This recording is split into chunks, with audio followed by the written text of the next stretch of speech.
We're in Strathroy in southwestern Ontario, and today the town is going to unveil a statue to a local boy made good. The man they are honoring was an amateur soldier in 1914 and became the greatest general of the Great War. A man with unparalleled victories. If you don't know who he is, you're not alone.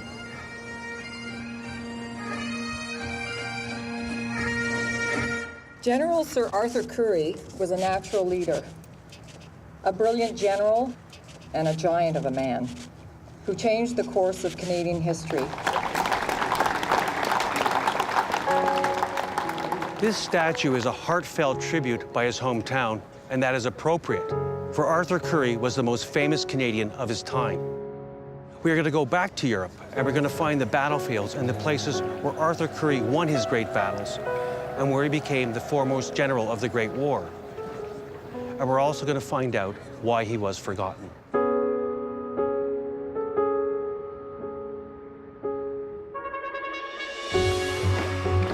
I'm military historian Norm Christie.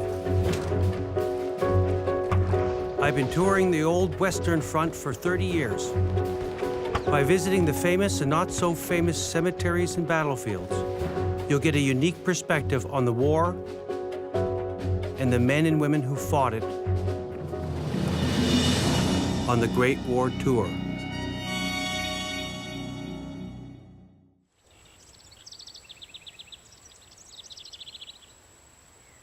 This is the first leg of our journey into the life of Sir Arthur Currie. He's one of our most famous people, and this is the Currie Homestead. Wow, this house has seen better days. Let's see what it's like inside.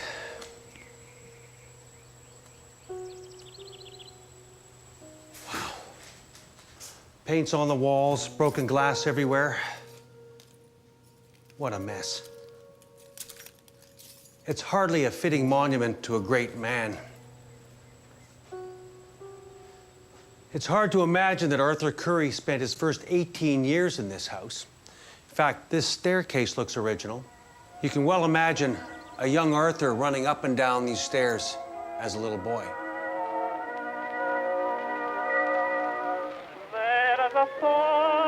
Arthur Currie's grandparents emigrated here from Ireland in the 1830s, and they were two of the original pioneers of this area.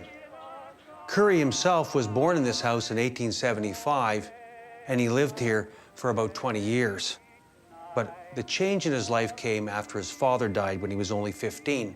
He no longer had enough money to go to university. So like many young men, he chose to go west to seek his fame and fortune.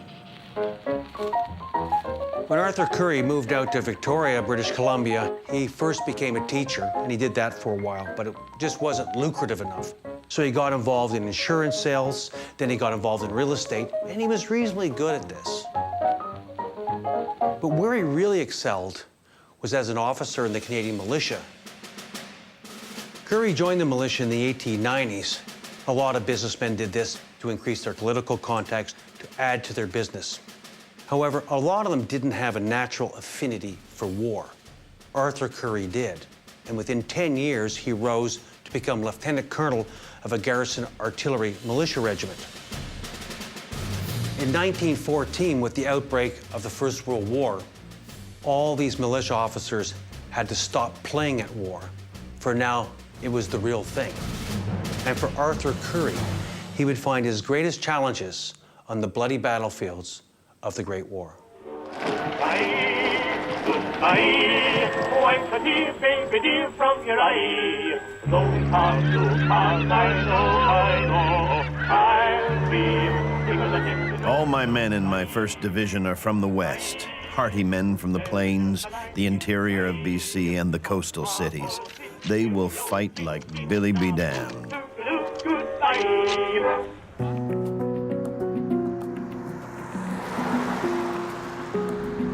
We're retracing Arthur Currie's first steps in the Great War from early 1915. We're heading towards the city of Ypres in Belgium. Ypres is a beautiful medieval city, but already in 1915, it has been severely scarred by the war. The Allies fought desperately to keep Ypres because it was the last bastion defending the Channel ports.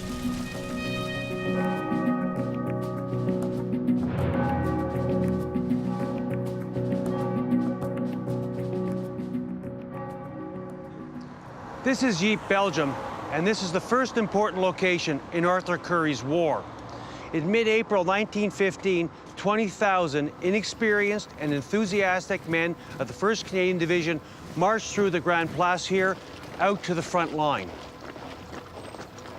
Within days, they'd be fighting for their lives.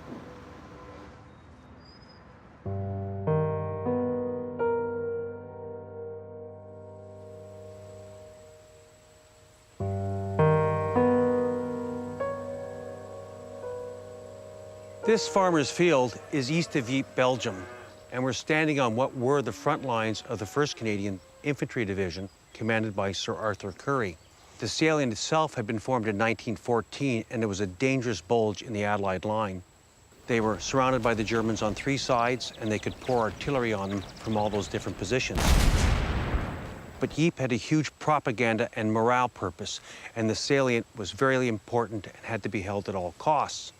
So when the Canadians moved in here, it was quite an honor. Arthur Currie had done very well in the Canadian militia. He became the commanding officer of a garrison artillery unit in Victoria. And of course, by 1912, he thought his militia career was over. But encounters with Sam Hughes, who was then the Minister of Militia, made him stay in the militia and ultimately become the commander of the 50th Gordons, which was another Highland Canadian militia regiment. When war broke out in 1914, he had a big decision to make. He had some business troubles in Victoria. He wasn't sure whether he wanted to get involved into the great adventure, which became the Great War, but he was convinced by Sir Sam Hughes to take on the job as one of the brigadiers. So here you have a man with very little or no battlefield experience coming into a situation where he's going to have to face the Germans. In mid-April, Currie's 2nd Brigade came into this position, and Arthur Currie came down to inspect it, and he didn't like what he saw. He didn't see complete trenches. He saw little discontinuous half-moon entrenchments. There was no barbed wire, and there was dead bodies everywhere. And he immediately told his men to dig in, to get ready. Already they were receiving rumors of a German attack. There is an attack coming, they say, expected at night to be preceded by the sending of poisonous gases. Heavy shelling up to midnight, but no attack. But he also noticed something very interesting. Behind the Canadian line was a very large ridge. And he automatically perceived this as the backbone to the Canadian position. So he went up there to inspect it. We are not aware of actual fighting conditions, which can only be guessed at. One could learn it from books, but I knew that the rest was not to be learned from any book. I had to find out for myself, and if I could, master it. This is the high point on Staffel Ridge, and when Arthur Currie came up here, he immediately saw how important it was. You can see the Germans were over in Pol Capel. His front lines were midway in the field over here, and he could see Hebe only a few kilometers away. On his own initiative, he chose to create a defensive position here, a fallback position, just in case the Germans attacked. And within 2 days, the Germans attacked. The 3rd Brigade original trenches are undergoing terrific bombardment. Reports of shells giving off stupefying fumes being used by the enemy. This is the Brooding Soldier, and it's one of the most impressive monuments on the Western Front. It commemorates Canada's actions during the Second Battle of Ypres, April 1915. Thousands of people visit the monument, but very few realize you get an incredible view of the battlefield by walking over to the northwest corner. On April 22nd, 1915, the Canadians were to the right of this road, and the men in this line belonged to the 3rd Brigade, commanded by Turner. To his right was Currie's 2nd Brigade, and to his right was the British Army. So when the gas was released in this position, it only really affected Turner's brigade, and the breakthrough exposed Turner's brigade to enfilade fire. His men reacted very quickly, and they tried to seal the gap on the 22nd, and on the 23rd, later attacks tried to seal more of the gap. But in the meantime, Currie's men were not engaged for the first couple days. They were bystanders watching the action, and of course this was very disconcerting because the Germans were definitely breaking through. I moved into a long, low farmhouse, Pond Farm, that had been damaged by enemy shells. I saw a great many French soldiers, a few of whom were wounded, come running past Pond Farm, crying that all was lost and the Germans were coming. This is Pond Farm, and it was Arthur Currie's advanced headquarters during the Second Battle of Ypres. It was on the front line for 4 years, and there's plenty of World War I relics here. So you grew up on Pond Farm?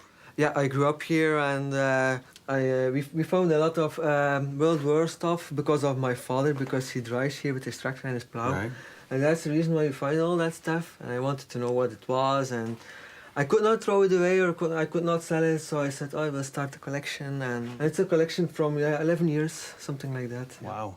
This little collection here, this is, like, to me, an indication of how much shell fire went on here. Yes.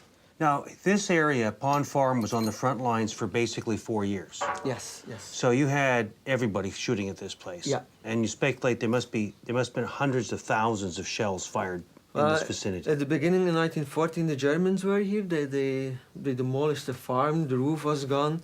Then in 1915, it was a Canadian headquarters. Then it was with the gas attacks. So you found a few shrapnel balls as well in your time. This is your bucket of shrapnel That's balls. a collection since I was very young. I think since my 8 or 9 years old. And you still collect them? When we are driving on the tractor and I see one, I will stop, yes. Okay. What is your favorite piece that you found so far?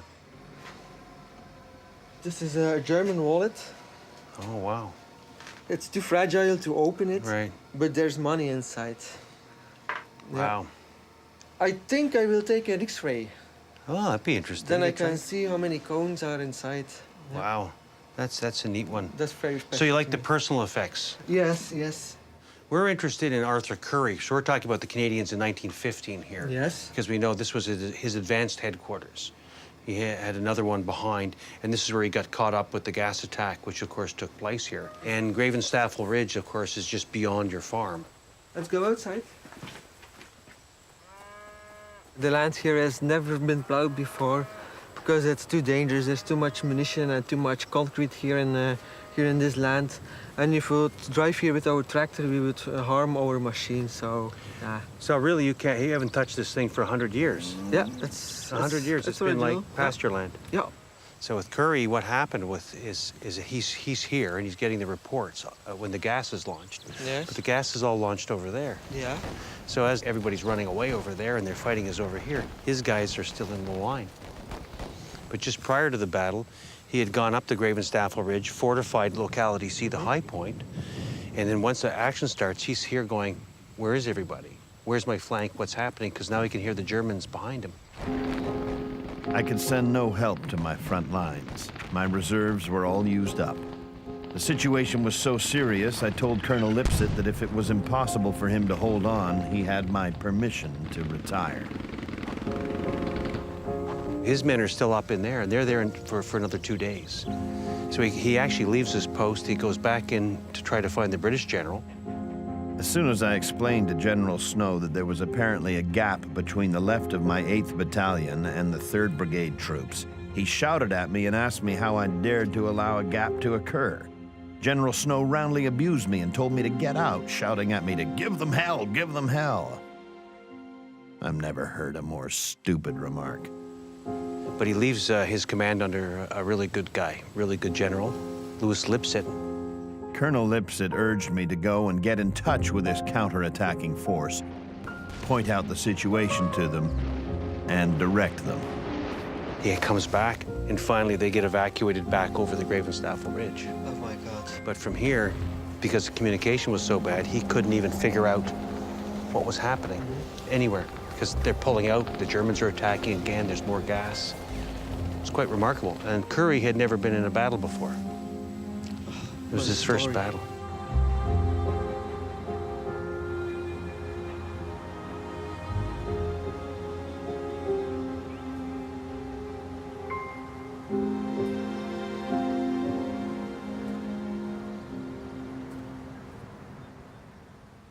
This is Perth Cemetery near Ypres, and it contains the graves of 50 men of Arthur Currie's 2nd Canadian Infantry Brigade, all killed at Staffel Ridge.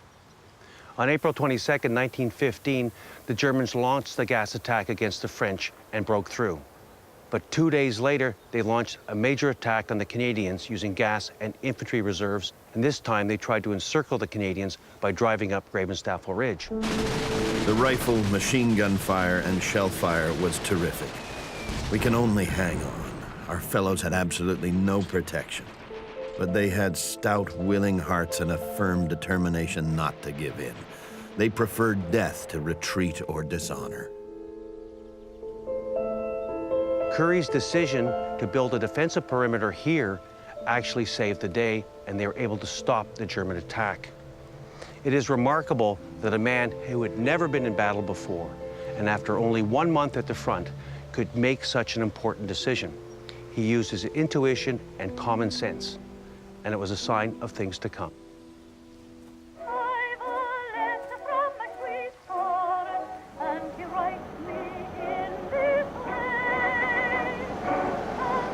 We're on the road to Festa Bear, and Festa Bear was the 2nd major battle fought by the Canadians in the First World War.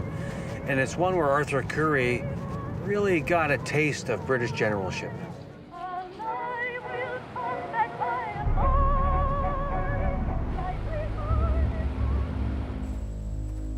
This nondescript field is the battlefield of Festa Bear. On May 15, 1915, British and Indian troops attacked here against the German positions across this field. Serving with the British Army at Festa Bear was 28-year-old Walter Young of the 8th Battalion, the London Regiment, 47th Imperial Division. The village of Festa Bear lay in ruins. The houses, for the most part, were just heaps of stone and debris. Broken pieces of wall was all that remained of the church, but the crucifix was still standing. Within days, they had suffered thousands of casualties, and the Canadians, who were waiting in reserve, were ordered to the attack. When the Canadians came down to Festa Bear, you have to remember they had lost half their infantry in the Second Battle of Ypres, and they'd only just grabbed 3,000–4,000 reinforcements from the depots and arrived here. They were almost green battalions once again. So when Currie got here, and he must have seen what a mess this was, the British didn't have enough artillery, and these British and Indian troops were slaughtered in these fields. So when the Canadians' turn came, and when Currie had to attack across these fields, his flank was not protected, he didn't know exactly where he was going, and he had all green troops. The water table here is so high that the trenches are built above the ground with sandbags. And this area would have been riven with walls of sandbags going back to the German line. In the earlier fighting, the shelling, of course, had destroyed all these sandbag walls, and now this was a completely nondescriptive area. There was no way of telling one position from the other. Festa Bear is a marshy district and difficult to dig trenches in. The front line we took over was mostly a barricade of sandbags. I didn't like the look of the place somehow.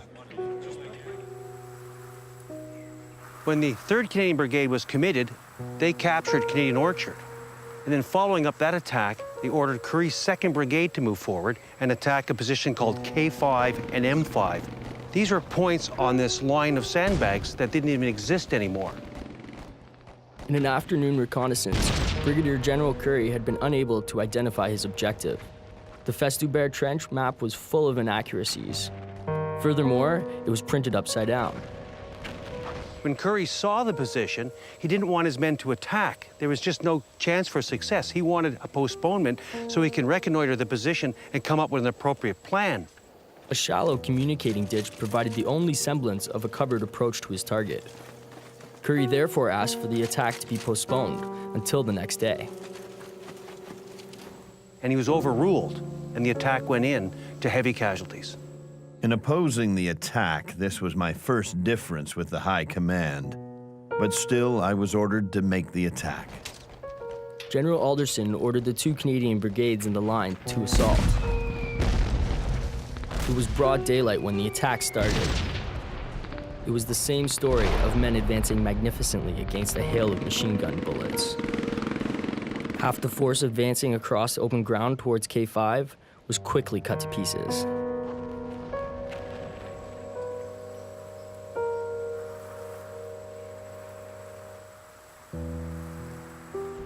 The German guns started, and for the first time, we experienced the full fury of a modern bombardment. All day, they pelted us mercilessly, never pausing for a minute. The shells were falling 3 and 4 at a time all around us. All we could do was to crouch down. It seemed as though they wanted not merely to kill us, but to blow us to pieces.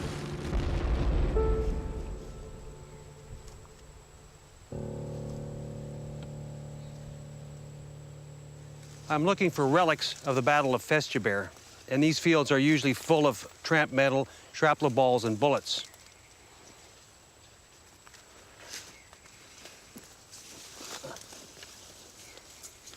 This is just sitting on the surface.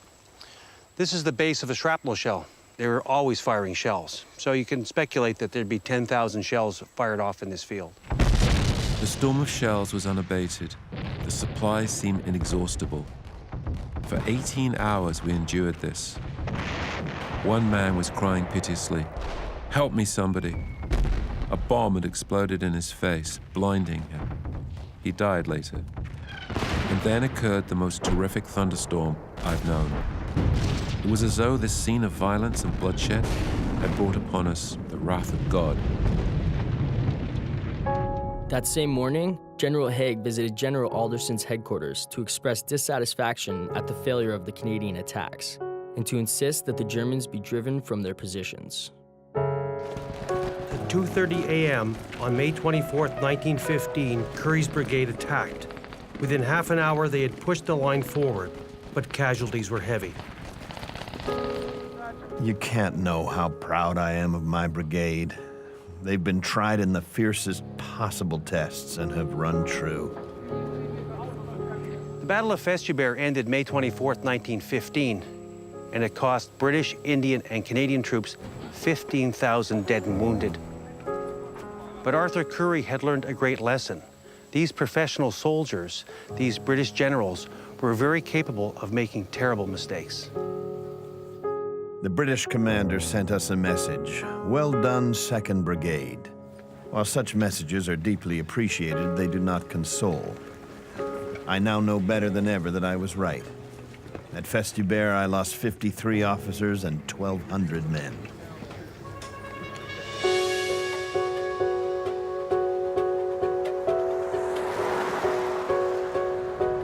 We're driving down a country road in France, like the one taken by the Canadians and Arthur Currie in 1916. I'm heading towards the city of Albert in the region of the Somme. A lot had changed since 1915. The Canadians were now 3 divisions strong, and Arthur Currie was in command of the 1st Canadian Division. It is a great honor to be considered capable of commanding what is universally regarded as one of the best fighting divisions in the British Army. I pray that God will always guide me to do the right thing at the right time. There had also been a change at the head of the Canadian Corps, and now the Canadians were commanded by Julian Byng. Julian Byng and Arthur Currie immediately struck up a very special relationship. They had a common sense of camaraderie, and this would lead to very big things in the future. And now the Canadian Corps, 60,000 strong, was making its way south to the Somme, to one of the bloodiest battles of the Great War.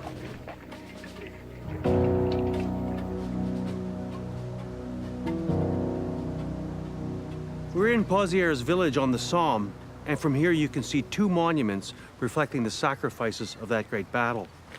In front of us is the 1st Australian Divisional Memorial, and it honors the Australians killed at Pozieres in 1916 and throughout the war. And beyond, you can see Thiepval, which is a memorial to the missing. By the end of August 1916, the British Army was exhausted. They had used up their own men in many futile attacks. They'd used up the Australians, the New Zealanders, and the South Africans, and now it was the Canadians' turn. When the Canadians were called down here at the end of August, it was Arthur Currie's 1st Division that came into the line near here. And what they found was complete destruction.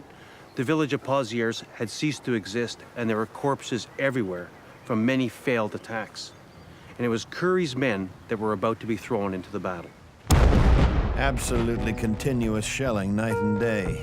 We beat off about 3 or 4 attacks a night, small affairs of about a platoon each. In the last 23 days, the men have been 18 days in the line, 4 days marching, and 1 day rest. They are very tired, but they have done very well indeed.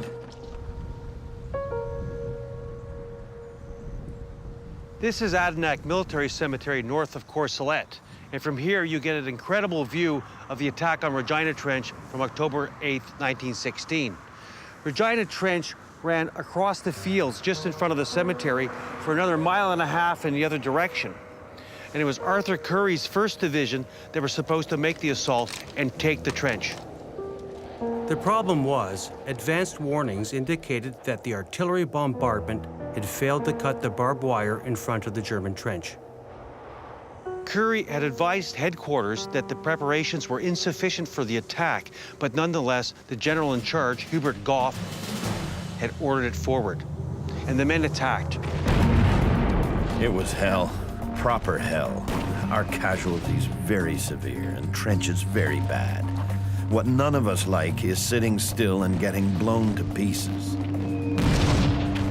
Once the attack started and the men crossed no man's land, they had no choice but to try to get through the wire. And there's many stories of the men trying to cut the wire as they went through, or men throwing themselves down on the wire while other men ran over them. And you have to think the German machine guns are trained on these positions. So once you got stuck, once you slowed down, once you missed your artillery barrage, you were a sitting duck.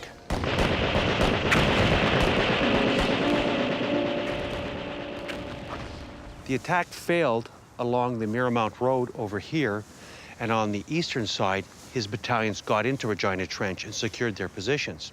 The German techniques meant that they were going to counterattack down the length of the trench. So if you did not secure a wide area, they could counterattack and drive you back. On the 8th, they took the trench in this area. On the 9th, they had to evacuate it, and Currie's attack failed. It was one of only 2 battles where Arthur Currie's men did not achieve their objectives. By the time the Canadians withdrew from Regina Trench on October 9, 1916, their casualties were enormous. And there's more than 400 of these men buried in Adinak Military Cemetery. The majority are from Arthur Currie's 1st Division. This is Howard Levy, 3rd Battalion from Toronto. He was killed October 8, 1916. Another one here, William Logan, 16th Battalion Canadian Scottish. He was killed at Regina Trench, almost in this position. And here's the grave of Major Sidney Gilroy, 13th Battalion, Black Watch of Canada, Canadian Infantry. Killed in action at Regina Trench, October the 8th, 1916. The Battle of the Somme cost the Canadians 24,000 casualties. That's killed, wounded, and missing. The men were demoralized by the heavy losses for such a small gain. But they weren't the only ones. General Currie and General Byng were also disturbed by the impetuous attacks, the lack of preparations. They decided on the next sector they were going to get it right. And that next sector was Vimy Ridge.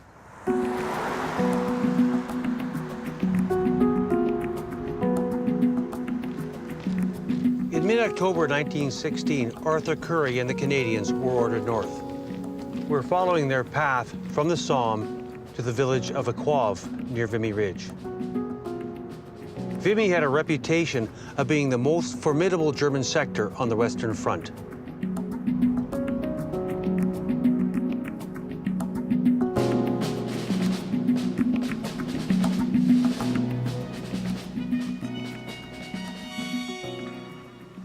This was the old chateau at Equave, and in 1917, it was Arthur Currie's 1st Divisional headquarters. Today, the chateau is gone, it's burnt down, and all we have are the gates and the wall around it. But in 1917, this was a hive of activity. This is where the 1st Canadian Division went in and out of the line, and this is where Currie and Byng planned Vimy operations. The Somme had been a disaster, and they developed a healthy disrespect of the British generalship. What they found is the attacks were impetuous, there wasn't enough artillery, and they were driven ahead without the proper planning. When they were given the objective of Vimy Ridge, they worked together to develop a system by which they could guarantee success. That meant organization, training, and execution. This time, they were going to do it right. This time, they were going to plan it, and they're going to win. Every feature of the German defense was studied and definite plans made for the overcome of every obstacle. The men had rehearsed the attack many times, and each and every man knew exactly where he was going in the attack and what he was going to do when he got there. In the trenches, Currie proceeded at a great pace, sometimes on his hands and knees in the mud. He made a point of seeing not only the senior officers, but the company and platoon commander and the rank and file. He made constant inquiries about the condition and welfare of the troops under his command. He had a cheery and encouraging remark for all ranks and was obviously a great favorite with the men. The resourcefulness, the self-reliant initiative of the Canadian is most marked. These are men accustomed to solving their own problems every day. Quickly and accurately, they size up the situation and find the solution.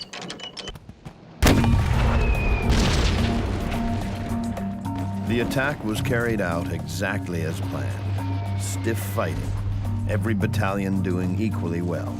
The 1st Division penetrated over 6 miles into the enemy's defenses, capturing all our objectives. None went further.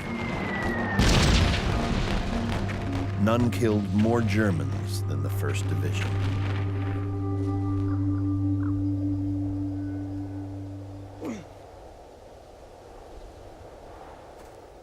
Here are a few relics of the Battle of Vimy Ridge. You can see shrapnel balls, and this is a nice find. This is an 18-pounder fuse cap. And when we clean it up, we may find it was fired by a Canadian gun. And down here is the 1st Division Memorial, raised to honor their comrades killed in the Battle of Vimy Ridge.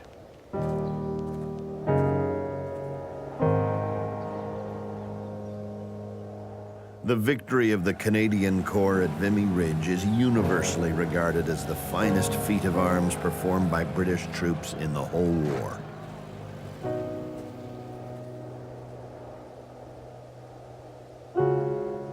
You get a great view from up here. You can see Arras, and you can see the battlefield of the 1st Canadian Division, April 9, 1917.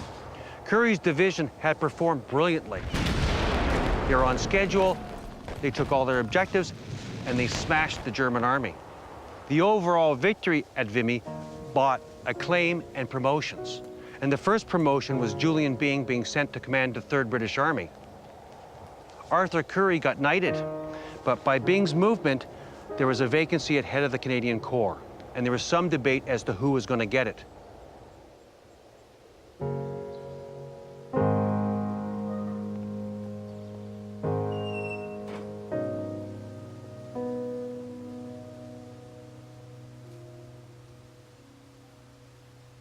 In early June 1917, Arthur Currie moved his headquarters here from La Targette, and it was much better accommodations.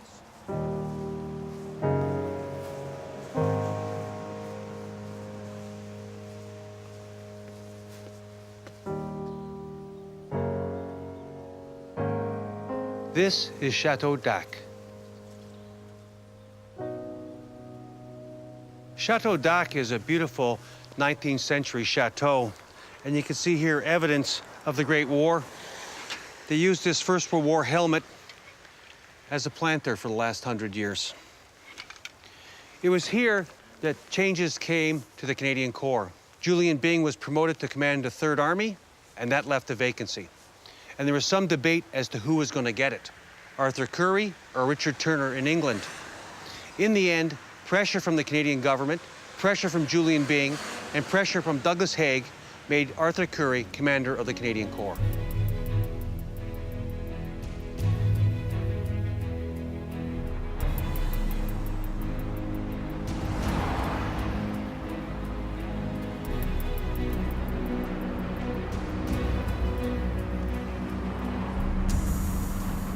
General Currie dedicated this monument to the Canadian Corps Artillery for Vimy operations in 1918.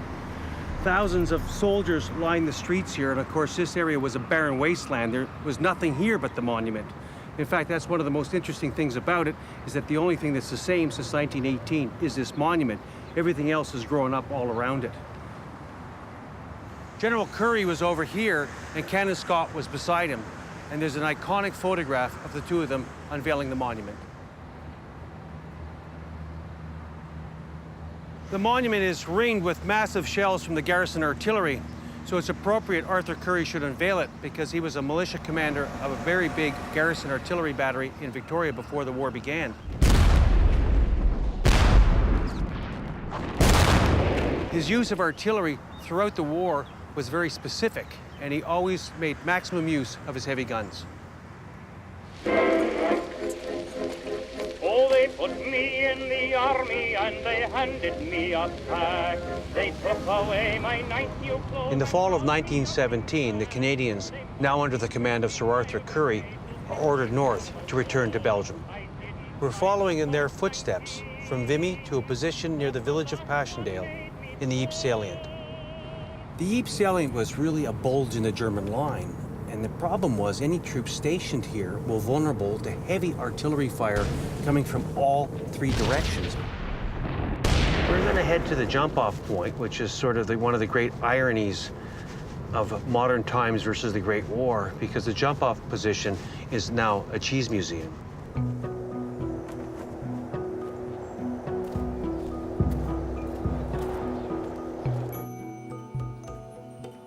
This is the Cheese Museum, and it'd be a perfect place for a Canadian military museum because one of our greatest battles of the Great War were fought just outside this building.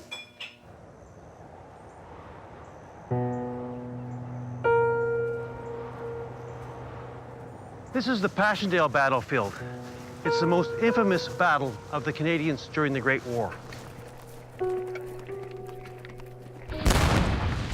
Today, this is really quite pretty. Little farmland, but this little territory was almost impassable to an army in 1917. The shelling had been so severe that all this area was reduced to a lunar landscape of mud and shell holes, dead bodies. The towns and villages had been reduced to rubble.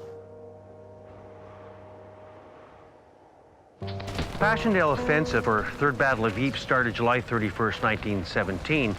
And there was an attack launched by two British armies. They had a little bit of success at the first couple days, and then the rain had come in, the shell came in. And after that, it was just a bloody mess. They had not achieved any of their objectives. British casualties and Australian casualties had numbered over 250,000. So they had to show something for all those losses. And now it's getting October 1917, the winter's coming, the offensive's going to have to end. Haig wants to show some form of victory. And that victory is going to be the taking of Passchendaele Village and the high point on Passchendaele Ridge. So the Canadians, with their record of success and the fact they're at full strength, they were able to make the move, meant that Currie was going to get the call. But of course, Currie didn't want the call. Currie had only taken over the Canadian Corps in June 1917. And his first action, Hill 70, he had already disagreed with his British superiors and actually got them to change their plans. For Passchendaele, it was his second major battle, and he'd also disagreed with the British High Command. But this time they had been able to put enough pressure on him to force him to bring the Canadian Corps up to Passchendaele, which to Currie was not worth the casualties. Passchendaele. What's the good of it? A name for a lot of mud and grief for a lot of crack-brained fools in London to play with. What do they care? Do they get killed, or wounded, or choked in the mud? Let the Germans have it. Keep it. Rot it. It isn't worth a drop of blood. Once he got here, he put his people in place. He did the reconnaissance of these areas. He set up his transport. He became ready for the attack. He got his artillery in place, typical Arthur Currie, get the plans in, get the men up. But of course, it was a very different battlefield. And it was for the man, really, I'd say in the trenches, but there weren't hardly any trenches, in the shell holes, that had to make the difference in this battle. And it was really the spirit of the Canadian Corps, along with Currie's planning, that made Passchendaele a success. Arthur Currie could never be coerced. This is something about his character going back to when he was a young man. He would always voice his opinion against authority, even if it was going to get him in trouble. He had shown this against Sam Hughes in 1912, and he showed it against the British in 1917. He would make his argument, he would get very animated about it, he would fight with them, even though he was at a lower rank. Now, he could do this because he was a Canadian general. He didn't belong to the British regular army, and he would make his points as strongly as he possibly could. And at Passchendaele, he did everything he could to stop the Canadians coming up here for an action he thought was a waste. The Canadian Corps will not fight under General Gough. My own lack of confidence in Gough comes from our experience with him in the Somme in 1916. I don't want to repeat that again. I carried my protest to the extreme limit, which I believe would have resulted in my being sent home had I been other than the Canadian Corps commander. I pointed out to General Plummer what the casualties were bound to be, 16,000. And I asked if a success would justify the sacrifice. Plummer was sympathetic, but there was nothing he could do. My orders are clear, he shrugged. The Commander-in-Chief, General Haig, has called on us to do a big job. It is going to be your business to make the final assault and capture the ridge. It has got to be done. You will not be called upon to advance, as you never will be, until everything has been done that can be done to clear the way for you. After that, it is up to you, and I leave it up to you with confidence. Haig came up to him and said, "I'll tell you later why you have to do this." There was a mutiny in the French army. Morale on the British side was going down, and they needed some victory at Passchendaele to keep the war going. One general, Hubert, was notorious for being an impetuous general and one who drove his men into disaster. And a lot of the failure that took place around Passchendaele was under Gough's command. Plummer was the other general, and these are both British regular army officers, and Plummer was a far better general. Neither one of them could actually deliver Passchendaele. They were exhausted by the time the Canadians came around, and the Canadians, under Currie's leadership, took the position. And in the end, that's what matters. It's not your logic going in, it's whether or not you can win. And that's one thing that Arthur Currie always did. He won. Arthur Currie was a master of preparation. He always made sure everything was aligned before he launched his attack. He was against all forms of impetuous attack. He had seen them on the Somme. He wasn't for them. You had to be ready, get your men in, and give them the best opportunity to move forward. And this is what he did. His artillery was in place. His COs were very confident individuals. He knew what they were going to carry on for him. They knew that they could get the job done. There's an overall confidence, not only in Currie, but in the concept of the Canadian Corps. And a lot of this was set up with Currie's mentor, Julian Byng. But Currie was methodical. He put everything in place so his men would have the most advantage in the attack. October 30th, 1917. 12th Brigade on right got their objectives, including Crest Farm, on time. 3rd Division on left, Hearts did extraordinarily well, taking Michel after very heavy fighting. Heavy casualties, held up at First Farm. Source Farm and Vapor Farm captured. Imperials on flank failed again, as they did on the 29th of October attack. Our troops fought very hard all afternoon, taking one pillbox after another, and at night were able to report all objectives in our hands. From one row of pillboxes, they took 18 machine guns. It was one of the finest performances which the Canadians have yet done. One of the most important strengths of the Canadian Corps was the coordination between its artillery and its infantry during an attack. Some of the most famous photographs of the Battle of Passchendaele are the artillery pieces being dragged through the mud. And of course, what they had to do is bring each different caliber of gun into position to cover the attack. So you had to carry your 18-pounders up, you had to bring the 60-pounders up, you had to bring in all the different types of artillery and get them in place, and they had to settle and they had to range their targets, or they'd be of very little use to the infantry attack that took place. Of course, they'd also be spotted by the Germans, because the Germans held the heights. So the artillery took very heavy casualties, and particularly they liked to use the gas shells against the artillery. And this was a very hazardous operation, but without the artillery, the infantry couldn't move forward. The Australians and Canadians had a fair competition going during the war, and during one of the official histories, it writes that the Canadians did the same as the New Zealanders. They were caught in the wire, with the exception that the Canadians managed to get through the wire. Getting through the wire meant you won the battle. Not getting through the wire meant you lost. And the Canadians were always able to deliver the goods, and this is really what Currie was known for. Their coordination and determination and their tenacity always seem to get through. And it's just remarkable, in every one of these battles, a handful of guys, 1 or 2 guys, are able to get through, and that's the difference between winning and losing. 6th of November, 1917. At 6:00 a.m., the 1st and 2nd Divisions attacked. Fighting fierce. Both were eminently successful, taking all of their objectives on time. The Canadian battlefield, which of course extends from Bellevue over to Passchendaele Ridge, cost the Canadians 16,000 casualties, approximately 5,000 dead, just to go this far. But of course, this was typical of the Great War. In fact, you could argue that those casualties were actually quite low compared to some of the earlier ones that took place during this campaign. And the other thing is you lost men, but you achieved something. In most of these other cases, they lost men and didn't get through. They didn't have the victory. And that just makes the losses that much more worse. It is true that at Passchendaele our casualties were heavy. I gave the authorities an estimate of what our casualties would be, and I was within 200 of the right figure. We fought there 4 battles, and in each were eminently successful. I do not know which branch of the service is entitled to the most praise.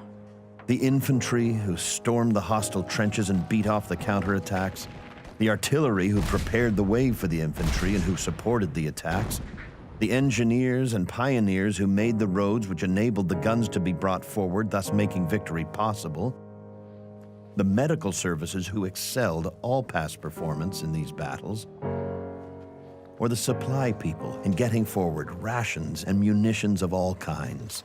All gave evidence of the highest soldierly qualities and the determination to win. The ruins of this church are one of the iconic symbols of the Great War. This is the church of Passchendaele Village. It was destroyed by concentrated artillery fire in November 1917. And on November 6, 1917, the Canadian Corps captured this position, the high point on the Passchendaele Ridge, and this added a little bit of light to what had been the worst British campaign of the entire Great War. Arthur Currie's planning and the execution and tenacity of the Canadians allowed for a small victory in the bleakest year of the war. By capturing Passchendaele, Currie had bailed out the British High Command.